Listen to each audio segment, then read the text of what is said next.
Iaitu hari ini kita telah mendapat maklumat daripada pihak Jabatan Agama Wilayah Persekutuan berkaitan aktiviti agama di masjid dan surau, termasuk solat berjamaah serta solat Jumaat di wilayah Persekutuan Kuala Lumpur, Putrajaya, Labuan, dan juga maklumat daripada Jabatan Agama Islam Selangor ataupun JAIS bagi seluruh negeri Selangor.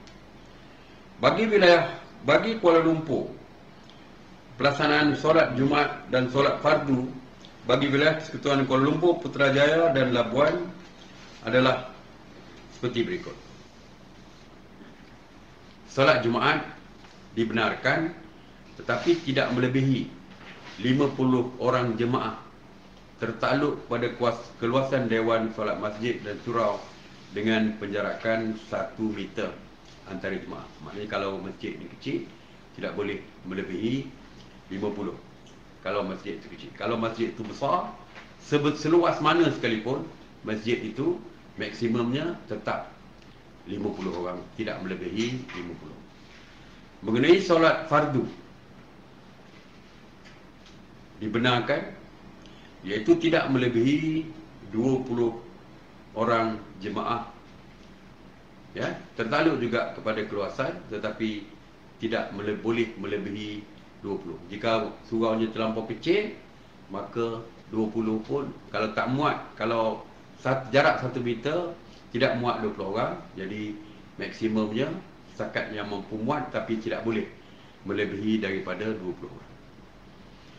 Ketetapan ini berkuat kuasa mulai hari ini 16 Oktober 2020, iaitu untuk wilayah Persekutuan Kuala Lumpur dan Putrajaya. Manakala untuk wilayah Persekutuan Labuan, ianya berkuat kuasa berdasarkan PKPB yang telah diumumkan, iaitu mulai 17 Oktober 2020 sehingga PKPB tamat. Perintah ini melibatkan sebanyak 782 rumah ibadah yang terdiri daripada masjid, surau yang dibenarkan untuk Jumaat, begitu juga surau yang dibenarkan berjumaat sewaktu PKPB dan surau biasa di seluruh wilayah Persekutuan Kuala Lumpur, Putrajaya dan Labuan. Pelaksanaan solat Jumaat hanya dibenarkan pada masjid, surau Jumaat, surau yang dibenarkan untuk sembahyang Jumaat, dan surau yang diberikan kebenaran mendirikan solat Jumaat sepanjang perintah PKPB ini. Manakala bagi negeri Selangor pula, solat Jumaat serta semua aktiviti agama di masjid dan surau ditangguhkan, yang melibatkan sebanyak 2,450 masjid, surau, solat Jumaat dan surau biasa bermula daripada 14 hingga 27 Ogos 2020.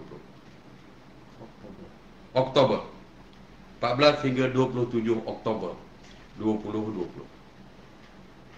Walaupun bagaimanapun, bagi tujuan mengimarahkan masjid, azan dibenarkan dikumandangkan kepada setiap hari, dan solat fardu berjemaah dibenarkan tidak melebihi 6 orang jemaah termasuk muazzin dan imam.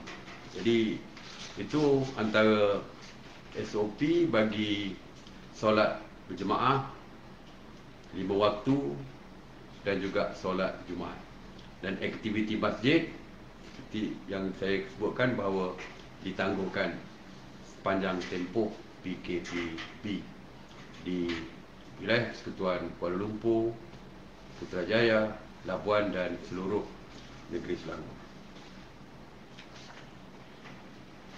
Mengenai kompleks membeli belah Wan Utama, kompleks Wan Utama Mall ataupun kompleks membeli belah Wan Utama, Bandar Utama, telah diarahkan tutup pada 11 Oktober bagi tujuan saringan COVID-19 kepada semua pekerja dan juga untuk melakukan aktiviti pembasmian kuman ataupun sanitasi. Sehingga 15 Oktober 2020, seramai 6,000 termasuk